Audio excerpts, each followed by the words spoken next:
Yeah, I mean, this has been a fun group. Um, it's been unique from the standpoint of every year we've been here, we've always taken on transfers, and now by not doing that, the guys that you're bringing in and teaching the culture to, and having them learn how we practice, how we do things, are guys that you're not necessarily counting on being with the ones that practice, which is, as a coach, is a lot easier because now it's you get that snowball effect where everyone starts coaching everyone. Um, but man, they're a fun group. They all have the attitude of wanting to come to work, doing the right things. Everyone's everyone seems to genuinely like each other and care about it. And not that we didn't have that before, but it just seems like this group's that much tighter and we have something better going on. Having Josh, Addison, DJ back on that right side, how much of a difference does that make? Just having kind of one side not settled by any means, but still pretty good in that group. Yeah, I mean, anytime you have experience, the more experience, the better. I mean, you see the teams in the Final Four. You see Indiana last year. Experience matters. Playing snaps matters. Seeing different things matter. A lot of the growing pains that we probably had with Josh Bates and Addison Nichols early last September. Hopefully, we've went through that and worked through those problems now. So I think you take a guy like Josh Bates, he kind of sees the game how I want him to see it now. Whereas this time last year, everything was new. Everything's a learning moment. Now we can dial in a little bit more and get a little higher level on some techniques and fundamentals. When you look at the left side and you lose two starters off that side of things, what has the competition been like on that side of things? Yeah, I mean, I think it's the obvious guys you talk about is Alex Woods at left guard with Abel competing at that spot. And really, both those guys have had a good four practices so far. Alex, I mean, really, Alex last August camp was competing to start last August before he had his back injury, and so he's really picked up where he left off. We're really, really excited about him, much like we are Abel. Abel's Abel's been that swing guard for us so far, but I think we're at the point where all three of those guys we're going to look at as being starter type guys at guard, including Addison Nichols, and then at left tackle. I mean, Chambly's played a lot of football here for us the last 2 years. I don't know, he probably has like 8 or 9 starts the last 2 years, and then he was a starter in the SEC before he came to us. So Chambly brings a lot of experience to what we're doing.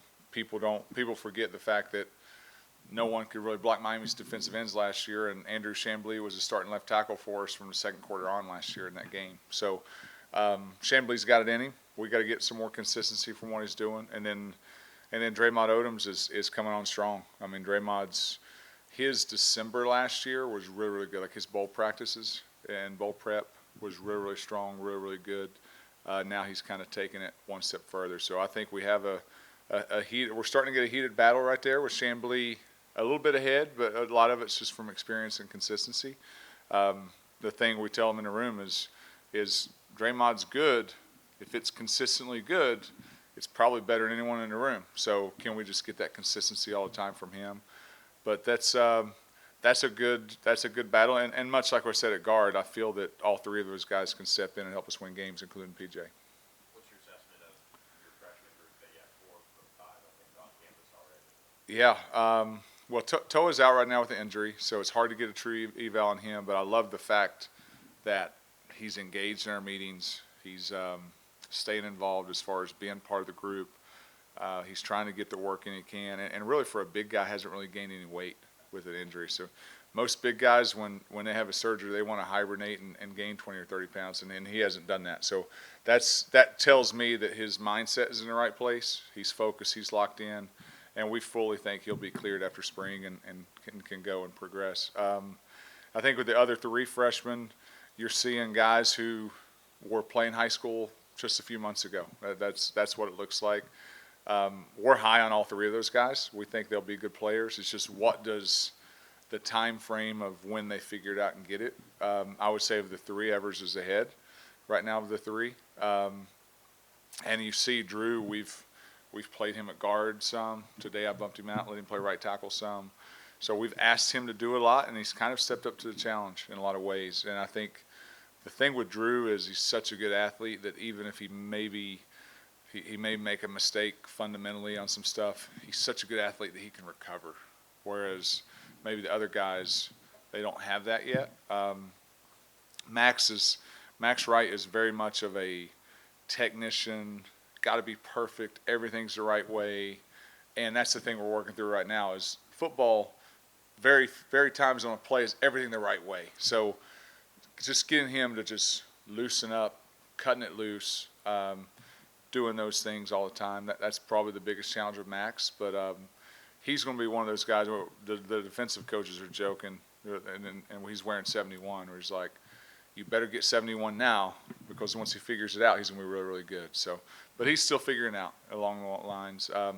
Evan, much the same boat. Evan's probably got the biggest learning curve, just for the fact that he didn't play as high of high school league. So there's that progression that happens. But the thing you see with Evan is when he does get his hands on people, he moves them and knocks them back. But there's some just learning the speed of the game, the college offense, all those things that it's just a learning curve. It's tough for those guys, but it's a good thing we're going through it now instead of August. So Sam will have to kind of go through that when he gets here in June. But really, all three of those guys that have been participating, they're going to be a much better player in August, and I think Evers is going to give us a chance to possibly help out right away. With the run game that you guys added with Kendrick Raphael, Chucky's back for another year. It looks like he's added some muscle mass to his frame. What have you seen from what you guys have done in the run game, and does it change that much with guys like Theo and Randy and all of that? Yes, yes to all the above. I think the biggest thing that I mean, Kendrick's been an excellent addition to what we're doing, and he's a good back, as we saw firsthand when we played Cal this past year. But the thing I think that helps from Coach Lashley being a play caller is both those guys have very similar skill sets. So you go into a game and you call the offense. You call the offense that we've game planned for. You're not looking at it and saying, well, when Kendrick's in, we do these plays, and when Chunky's in, we do these plays. No, we just call our offense, and we trust those guys because they run very similar. Both those guys are run behind their pads. They're decisive. They've done a nice job of just getting one vertical cut and going, and I know from what I've seen, that's the best combination of backs we've had since I've been here. I'm pretty optimistic about those guys, and Kendrick's.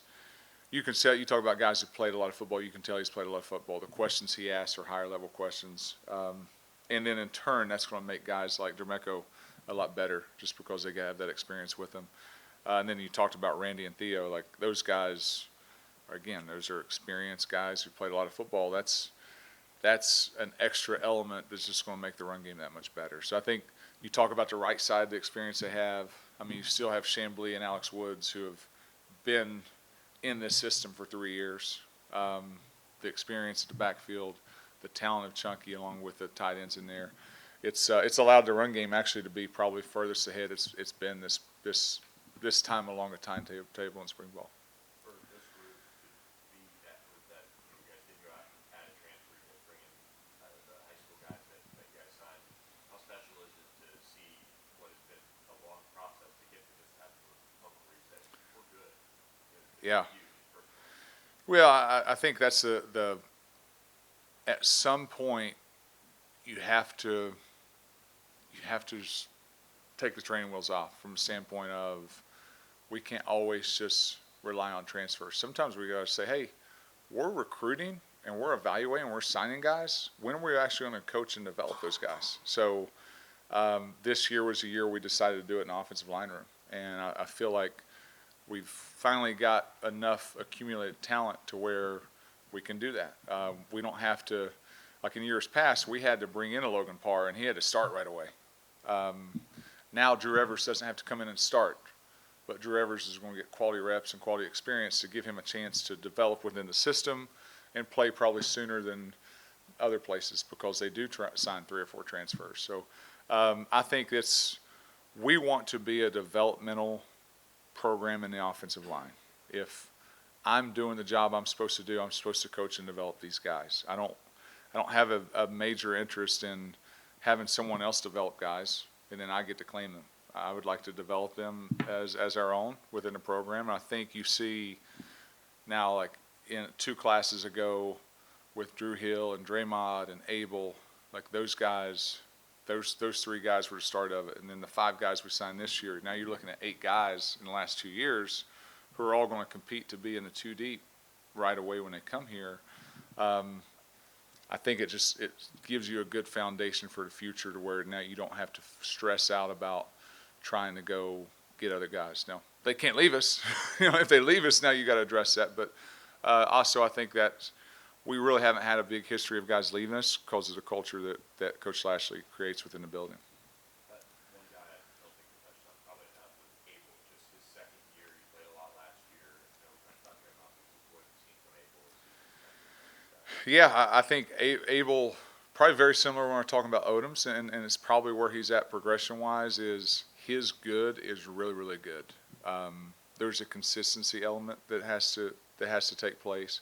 Some of that's conditioning, which we've talked to him about, and he's got to keep working on that, keep addressing it.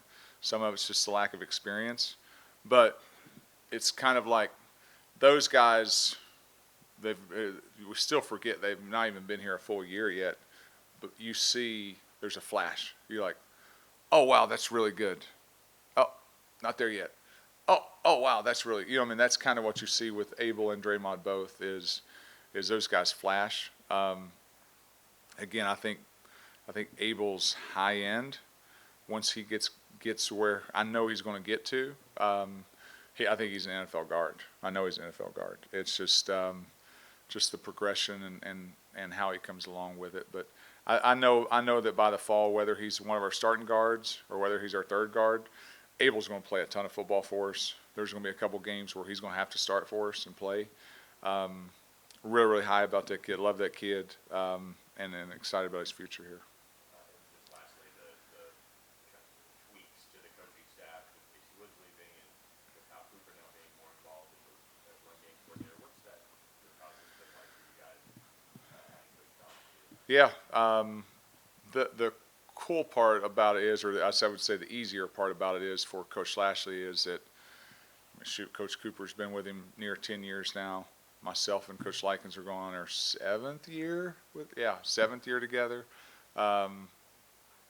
Coach King played for Coach Lashley, so this is his 7th year knowing Coach Lashley. And then Riley's been at a lot of our practices and stuff. So I think the good thing we have in our room right now is that we know the vision that Coach Lashley has for our offense. It's our job to try and carry out that vision. We also know that he trusts us, that if we want to make any tweaks or adjustments, that he trusts that, hey, we're gonna do the job that he needs us to do. The cool part about it has been there's been no egos in the room.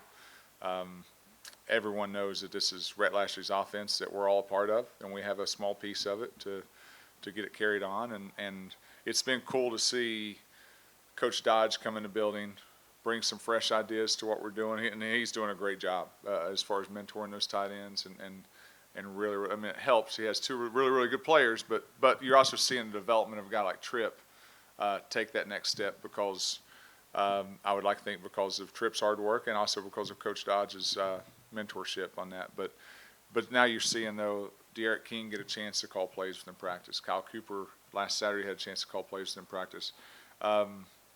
Coach Lashley has developed so much of an organization where he wants to promote from within. He wants to grow guys within our system, and you're seeing that right now with De'Aaron King being a play caller and Kyle Cooper being a play caller, and then the added responsibilities that have been given to myself and others within the staff. So it's been a fun room. We got a lot of guys. I think a lot of our consistency from an offensive player standpoint is from the attribute of fact that the players see how well we get along and the culture that we've just created within that room. So it's been fun. You see Roderick Daniels is a guy within the room right now. Tyler Van Dyke is a guy in the room right now. Reggie Bain, who played for me at Florida Atlantic, is a guy in the room right now. So I think there's so much continuity within the room, even though we had guys leave. like Coach Woods, it's allowed us to kind of pick up where we left off.